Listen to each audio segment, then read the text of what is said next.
I'm with the lovely Ella. How Hi. exciting it is. Give us a bit background about yourself and we'll jump straight into moving from the UK to Canada. Hi guys, my name's Ella. I'm a UK trained pediatric nurse and I moved to Canada nearly 2 years ago now, which actually seems so surreal because I feel like I've only just got here, but like it's kind of my home now and I'm like, yeah, Oh, Canada is home and I'm excited to continue like my nursing healthcare journey over here in Canada. what inspired you to make the move from the UK to Canada? Because moving across the world, Yeah. different weather, different time zone, it's a lot to adjust to. So tell us more. Why Canada? Randomly, my friend that I actually moved to Canada with, she was like, "Oh, it'd be nice to like move abroad one day." Like, okay, let's go. She was like, "Huh?" I was like, "You said it, let's go."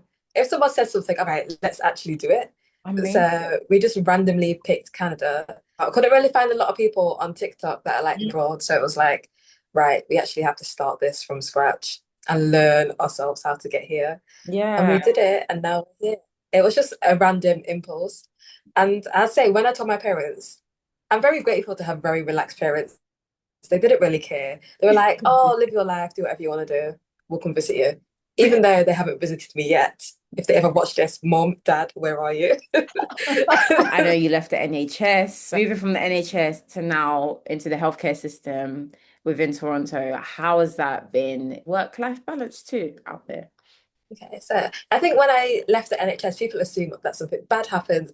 I was like really overworked and like I was like exhausted all the time. But honestly, that wasn't really the case. Left bedside nursing to like on the wards after like a year because I knew that wasn't for me. That was just like Mm. it was COVID times. They offered me a job. I'm not gonna say no to a job. So I worked for a year in the ward. I knew it wasn't for me. Then I transitioned swiftly like into like community nursing and home visits. And I loved that job so much. But we Oh, were very like short staffed. But even if I didn't move to Canada, I'd still do that job in some capacity. okay. But now like transitioning here, I'm like, oh, there's like so many different types of nursing roles and everyone seems a bit more chilled. I'm like, what's the difference? Canada isn't it is short staffed in terms of nursing, like healthcare generally around the world is short staffed, but comparing like UK to Canada, Canadian nurses, they're not as short staffed as UK. Talk about the stories and like the patient ratio between like nurse to patient. They're like, oh my gosh. I'm like, yeah, that's like an everyday situation. So they're like, wow, you guys have really suffered. I'm like, yeah, it's like a completely different like world. But being here, it's like a nice break. I don't feel stressed. It's just a nice pace. I'm like, yeah, I enjoy the shop. It's definitely not forever because being busy. Because some days I'm like I can't just do my work or I'll be done for the week and it's only Tuesday. You've only got to like just enjoy it, take your time, learn new skills. So that's been an adjustment, is like slowing down. NHS nurses, I feel like we're very bam, bam, bam, bam, bam. Now you come to Canada, everyone's like, oh, take your time. We have enough time to do all this. Like, just book it in for 2 hours, not 1 hour. Like, take your time. Like, oh, I could get used to this life. It's been a real nice experience, I must say. And for those currently viewing and they don't know the healthcare system, how does the healthcare industry look like in Canada?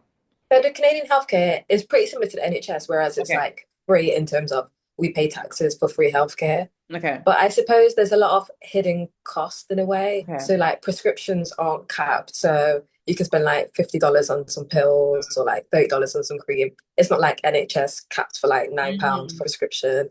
Then like I feel like private insurance is needed here. It's very beneficial. It's hard because I'm on contract, so I don't have access to my work benefit. So I have to pay out of pocket for prescription. I have to pay out of pocket for like dentist and vision. And dentists can easily be like $300, $400. So it's crazy to think that Canadians are always like, oh, it's free, it's free, it's free. I'm like, it's free at like the point of service. Anything extra, you have to cover yourself. And if you don't Yeah. have private insurance free work, you are kind of screwed in a way. So I can imagine a lot of people do feel like kind of like mistreated from the Canadian healthcare. Some things cost like thousands and thousands. Oh But God. overall, it is pretty-ish similar. Wait lists, there's always wait lists. Yeah. Wait times or wait times. The NHS is really going through a hard time. And I feel like if they don't fix up sooner rather than later, more nurses and doctors are going to leave straight after qualifying. In my opinion, everyone knows the NHS is going to go private in like the next 5, 10 years. So I think people need to be prepared for that and how healthcare is going to look in the UK now once NHS goes private. We can't afford to keep it free anymore when there's so many people there.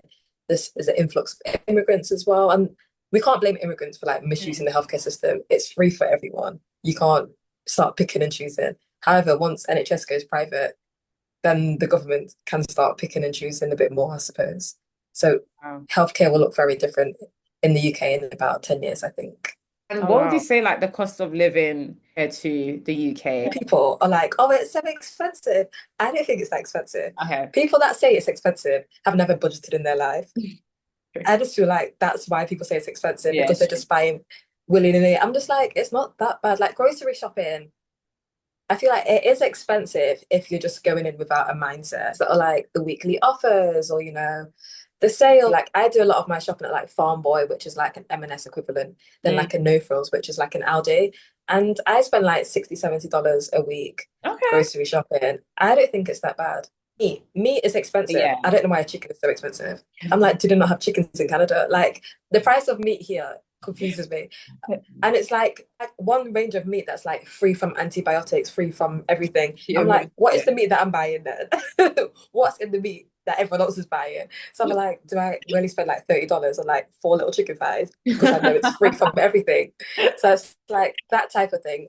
The grocery, the produce, Yeah. it's different, but if you know how to budget, the cost of living isn't that bad in Yeah. Canada. And likewise out here too, New York City is expensive. I get it. There's some things like, okay, this is like not the norm in terms of grocery prices, but budgeting has actually helped me. We have an actual Excel sheet and I know, okay, Yeah, this is what I'm using. This is my monthly shopping amount. This is my going out money, transport, exactly. etc. And that's what I was doing in London and just being smart with your money and financial literacy. Questions in terms of culture. What's been the biggest culture shocks, Canada versus the UK? So I'm from Nottingham. So Nottingham to like Toronto. I feel like you can't really compare it. You can compare like London to Toronto because they're both Okay. like big cities. Everyone goes to those places. The Yeah. Midlands, it's a bit dead, I'm not gonna lie, but it's fine. I think culture, there's no real culture shocks. I feel like Okay. because I spent a lot of my summers in London, I've got loads of family there, very similar to like that London vibe. It's nice that it's like home in a way. I didn't feel like I had to adjust that much. Yeah. I'd say Canadians are a lot more friendlier. That's the only like Okay. big difference. But everyone just like morning or like hey sister Yeah. or like have a good day. And I'm like, who are you Yeah. talking to? I do not know you. So now I'm very like morning in the elevator, have a good day at work. I feel like I'm Yeah. more accustomed to that like language now. Someone who Yeah, is currently in your position back in the UK and is looking to do this move, what advice would you give to them? you need to decide why you want to move. Are you moving for like a career break, sorry, or are you moving to like settle down? Are you moving with your partner? Because I feel like that will influence the type of move and where you move to as well. Mm. I decided to move just on like kind of like a gap year career break type of thing. So I'm not bothered what type of job I get. Like I'm not bothered that it's a contract and not permanent. I'm not Mm. bothered that I have to keep switching or whatever like that. For me, that's fine. But if you're coming with the mindset like, I want to make this work, I want to become a Canadian citizen, you have to think really hard about what part of Canada it is you want to move to because it's hard to get permanent residency now, Yeah. nursing jobs. Because nurses in Canada like their jobs. There's not a big influx of nurses leaving. It's competitive to find a job. And if you want to live in Canada, you might have to think, actually, I can't live in Toronto, in like the northern, more rural parts at the beginning for a job. You really have to think why you want to move and not just to move because you see girls on social media doing it or everyone talks about, wow, you're earning thousands of pounds more a year. You have to think, why do you want to move? But if you're like me and you want to move just for like 2, 3 years, just see how it goes, I highly recommend it. You don't owe the NHS nothing, honestly. So if you're not happy, leave. Like to all the student nurses that message me, if you're not happy, just leave. Obviously, it's different if you have bills to pay, you've got like kids to feed, that's different. But if you're just like young, single, in your 20s, no responsibilities, there's no reason why you shouldn't take that risk and move. I feel like I've become an advocate as well in terms of moving abroad and taking that risk because whilst you still have the means to do so, definitely go for it. Definitely. No dependence. And if you're living at home, you get the advantage Yeah. of saving chunks and then just Yes. have that ability and finances to move abroad, and if you Mm. hate it, move back home. Like, at least you tried. Like, Long at least term, you tried. hope Home is is still back. there. Yeah, The hope UK is still ain't going there. anywhere. It's okay to try 6 months, try a year. Realize I tried it, it wasn't for me, but at least I can say I've Yeah. done it, I've tried it. If you're a nurse and you want to move, I'd say just do it. And especially if you want to go to Canada, I feel like you need to do it sooner rather than later because they keep changing the Mm. application process and of making it a bit, no, I wouldn't say harder. They're kind of making the process a bit longer, where nurses now have to do additional courses. When I applied, you didn't, and those additional courses take around 6 months. And I Wow. feel like they will extend that. They're doing a lot more extra courses you need in order to work in Canada. But from their mindset, it's more so you're trained and you understand the Canadian healthcare system. But for me, that just means like, oh, you're just prolonging the process of me getting to Canada. So I'd say if you want to move, start the process now. And once you have the NCLEX, which is like the nursing exam, like in the USA, you can work in Canada, you can work in like Dubai and those countries, having that exam definitely opens the door to all the like other possibilities and different countries you can work at. It's weird that the like NH or the UK nursing system, we don't have the NCLEX nursing exam. I Mhm. think we're like one of the only like big countries that don't have that exam. So everyone thinks the exam is hard. And I'm know that thing where everyone's like Americans are dumb. I'm not saying they're dumb, but I'm just like the exam's not hard. The exam is not that hard, especially because the exam is like 90% adult trained. I've Okay. never looked after an adult. I've never worked with an adult. I've only done pediatrics, and I still pass first time. You do have to revise, but it's common sense. If you work in healthcare and you see the questions, you know which answer. It's multiple choice as well, and it's clear which ones they want you to answer correctly. Like it's not that hard. So I'd say don't listen to the American nurses online saying the NCLEX is so hard. Just do it, revise, and guarantee you'll pass first time. It's not that hard. Us UK nurses, we're trained at a high level, I must say, like Canadian and American nurses. I'd say they have a lot more clinical skills than us, but I'm not that clinical, so it didn't bother me. I prefer like community side of nursing or like health promotion side of nursing. But if you want to do bedside, you might feel a little bit like, oh, I don't know that. But the training here is absolutely amazing. Your managers, your team, like really support you here. I was like at work the other day, oh, I don't know what that is. I don't know what you guys are on about. They're like, right, let's train you. Everyone like stop what they're doing in our office, got all these mannequins out, trained me. I was like, oh, I was like, oh yeah, we want you to succeed. We don't want you to like feel ashamed that you can't do something. I was like, that is really nice because I know in the NHS they'll just shame you and be like, right, move wards if you can't do it.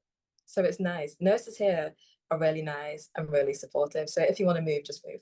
Website, Just someone's also looking for a contract job. Was it platform would you recommend? I found this job on I think it was LinkedIn. LinkedIn, okay. I suppose go to the hospital career websites if you want to work in a hospital, but also going into like healthcare centers like our GP practices, they're always hiring. Mhm. They're willing to take your CV. However, the big hospitals won't take your CV. They're like, look online, go to open fairs. Very competitive to get a nursing job. But I think once you're here and you're get your foot in the door, the internal job page is like completely different to what's available on Indeed. I'm like, wow, all these jobs are actually going. But obviously they offer it to internal staff first. But Yeah. it's nice having your foot in the door. The nurses here are just very like happy to help you. Oh, I'm interested in public health. They're like, oh, my neighbor works for this part of the public health system. Do you want her email? I'm like, I just met you at work. And they were like willing to help me. So it's nice in that sense. Everyone's like really kind and like happy to like help you pursue your How long career. was the process in terms of moving to Canada and apartments? How did that work out for you and your friend? You mentioned that you moved with your friend. Did you Yeah. both get your working holiday visa together, like around the same period? Tell us a bit more about that process and logistics. So for like the nursing application process, that probably took me about a year and a bit. It Okay. definitely took longer than expected, but I think that's mainly because the hospital where I used to work at, there was an issue with like signing the forms and it didn't fill it Mm. out correctly, and it takes like 3 weeks for the form to get to Canada. Then they reject it, so you have to do it again. Oh, So that wow. like prolongs the process. But it didn't there visa wise, it didn't take that long. I applied when the pools opened in January, Yeah. got accepted in March, moved in April. Okay. So it was very like bam bam bam. Yeah. Because by then I'd already handed in my notice. Bear in mind I hadn't been picked from the pool yet. I was just like, I'll be I love fine. the Like, it'll be face. fine. Yeah, I love And that. it worked out perfectly. Oh. Apartment wise, so we got an Airbnb for the first 6 weeks Mm. because neither of us had like been to Canada. We didn't really know the good areas in Toronto. So we got an Airbnb downtown and just used that time to like explore different areas. Then we got a really good realtor and she like told us of like the no-go areas, the areas that you kind Mm. of want to avoid, the areas that are nice for young people, the areas that have a bit more culture. So she helped us a lot in like picking an area that we love right now. And then yeah, I'd say this, the only downside for us, we had to pay 6 months rent up front I was gonna say, how did it work with guarantors? because we had no job, no Canadian credit score. They were like, we need something. So we just paid the 6 months up front. But I was still in my naive phase thinking, oh, I can get a job, it'll be fine. Like, they need me, I can get a job straight away. So, see, I wish someone humbled me earlier, then I would have started applying for jobs again. Because after that 6 months rent, I was like, oh, the money will come back. Leave it to end of summer, it'll be fine. Then I'm like, right, can't pay for job. Like, bills are coming. I don't have a job. Bills are coming. I don't have a job. I'm like, right, this is getting a bit too real now. But it did work out. I always had faith it was going to work out. And even if I couldn't find a nursing job, I was open just to have like a normal A job in a job, way yeah. anyway. Just because I wanted to give myself a full year before I decided I wanted to go back. So even if I had hated it, I would have stuck it out for a whole year. Myself that time to like settle and like make friends, everything to calm down a bit before I decide. But now I'm here. I'm definitely going to do my third year extension. Nice. Then after that is the PR. But Canada right now, I don't really want people here. So, so I don't know. Maybe after 3 years, I might be back in England or in a different country. I just think the whole application process for permanent residency now, it's very, very hard. It's Yeah. very tight. The points are very high, even as like a highly skilled worker as a nurse. The amount of points, I just about have enough points. Just I'm like, so there's still a chance. And that's like the low end of points. Oh So it's wow. like, I don't know. I'm speaking to a lot of my friends that are from the UK that have lived here as well. They aren't really thinking about PR because they don't have enough points. So I have to think as well, if I want PR, but all my friends go home, can I be bothered to make more friends again? I might just call it quits after 3 years, and I'll be okay with that. I wouldn't feel any regrets if after 3 years I was like, okay, the decision's been made for me. Now that you're in Canada, you've been there for a while. What's one thing you wish you knew before moving out I there? wish I knew how hard it was to get a job. I came to Canada so naive thinking, wow, I'm from the UK, my British passport holds so much power. I've got 2 degrees, I'm like all this. I get here, I can't get a job for like 7 months. I'm just like, wow, I wish someone humbled me earlier on. Because I was like, I got here, I'm like, I'm not even gonna start looking for jobs because they need me, I don't need them. I just like lived summer. That was like end of summer, right? Let's apply for jobs. Nothing. You don't hear nothing. You don't even get like regretfully email. It's silence. I'm just like, okay, it's harder than I thought. So I wish someone humbled me earlier and told me that Canadians like their jobs, so no one really leaves. So it's very competitive to get a nursing job in Canada right now. It's very, very competitive, especially that my contract's ending soon. I've even started looking for jobs and there's no jobs. Oh gosh. I'm looking and I'm like, oh, okay. Thank you so much, Ella, for your time and just your insight in terms of from the UK and now in Canada, Toronto. Where can people find you to follow up on what you've said so far? If they also want to see your journey in Canada. On TikTok. There is nursing content on there. It'll be there at some point throughout the year. It'll be scattered between my little vacation vlogs. But yeah, find me on TikTok. It's just Ella Amelia. And yeah, you can follow my nursing journey. And honestly, go to my DMs. I'm happy to answer all the questions, whether you're like a student nurse, you've been a nurse for like 5 years, or if you're like a nurse with a family, I'm happy to answer all your questions to like the best of my ability. But it's been amazing speaking to you, Ella, once again. We're definitely going to catch up because, as you already know, Yes. she was in my vlog. Follow me on Leena J. It's not an if, you should be following Leena by now. It's not an if, it's like you should. So definitely stay tuned. There's more to come out. Have a lovely rest of your day, and I'll speak to you guys on my next video. Bye.